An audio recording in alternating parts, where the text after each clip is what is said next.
ഹൈറിച്ച് തട്ടിപ്പ് കേസിൽ ഇഡി അന്വേഷണം ഇതര സംസ്ഥാനങ്ങളിലേക്ക്. ഹൈറിച്ച് ഉടമകൾ കേരളത്തിന് പുറത്ത് വൻതോതിൽ സ്വത്തുവകകൾ വാങ്ങിക്കൂട്ടിയതായാണ് വിവരം. വിദേശ സാമ്പത്തിക ഇടപാടുകളുടെ വിവരങ്ങളും ഇഡി ശേഖരിക്കുകയാണ്. ഫെമ നിയമപ്രകാരവും അന്വേഷണമുണ്ട്. ഹൈറിച്ച് ഉടമകളുടെ മുൻകൂർ ജാമ്യാപേക്ഷയിൽ കലൂർ PMLA കോടതി ഇന്ന് വിധി പറയും. ഹൈറിച്ച് നിക്ഷേപ തട്ടിപ്പ് കേസിൽ അന്വേഷണം ഇതര സംസ്ഥാന സാമ്പത്തിക ഇടപാടുകളിലേക്ക് കൂടി വ്യാപിപ്പിച്ചിരിക്കുകയാണ് ഇഡി. ഹൈറിച്ചിന്റെ നിക്ഷേപകരിൽ നല്ലൊരു പങ്ക് അയൽ സംസ്ഥാനങ്ങളിലുമുള്ളവരുണ്ട്. തമിഴ്നാട്ടിലും കർണാടകയിലും പ്രതികൾ ഭൂമിയടക്കം സ്വത്തുവകകൾ വാങ്ങിക്കൂട്ടിയതായാണ് വിവരം.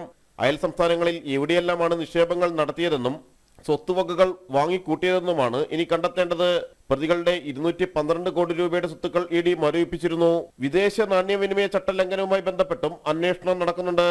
നിക്ഷേപകരിൽ നിന്ന് കരസ്ഥമാക്കിയ പണം വിദേശത്തും നിക്ഷേപങ്ങളാക്കി മാറ്റിയിട്ടുണ്ടോ എന്നും ഇഡി പരിശോധിക്കുന്നുണ്ട്.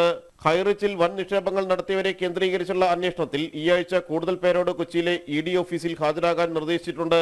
കണക്കിൽപ്പെടാത്ത പണത്തിന്റെ സ്രോതസ് വെളിപ്പെടുത്തേണ്ടി വരുമെന്നതിനാൽ വലിയ നിക്ഷേപങ്ങൾ നടത്തി പണം നഷ്ടപ്പെട്ടവരാരും പരാതികളുമായി മുന്നോട്ട് വരികയോ അന്വേഷണത്തോട് സഹകരിക്കുകയോ ചെയ്യുന്നില്ല. ഇതിനിടെ ഹൈറിച്ച് ഉടമകളായ പ്രതാപനും ഭാര്യ ശ്രീനയും നൽകിയ മുൻകൂർ ജാമ്യാപേക്ഷകളിൽ സാമ്പത്തിക കുറ്റകൃത്യ കേസുകൾ പരിഗണിക്കുന്ന കലൂർ PMLA കോടതി ഇന്ന് വിധി പറയും. കഴിഞ്ഞ ദിവസങ്ങളിൽ പ്രതിഭാഗത്തിന്റെയും പ്രോസിക്യൂഷന്റെയും വിശദമായ വാദങ്ങൾ കേട്ടിരുന്നു. ഇഡി അന്വേഷണവുമായി സഹകരിച്ചുകൂടെ എന്ന് പ്രതിഭാഗത്തോട് കോടതിയും ചോദിച്ചിട്ടുണ്ട്. അന്വേഷണവുമായി മുന്നോട്ട് പോകാനുള്ള അനുമതി കോടതി നൽകിയിട്ടുമുണ്ട്. ജനം, കൊച്ചി.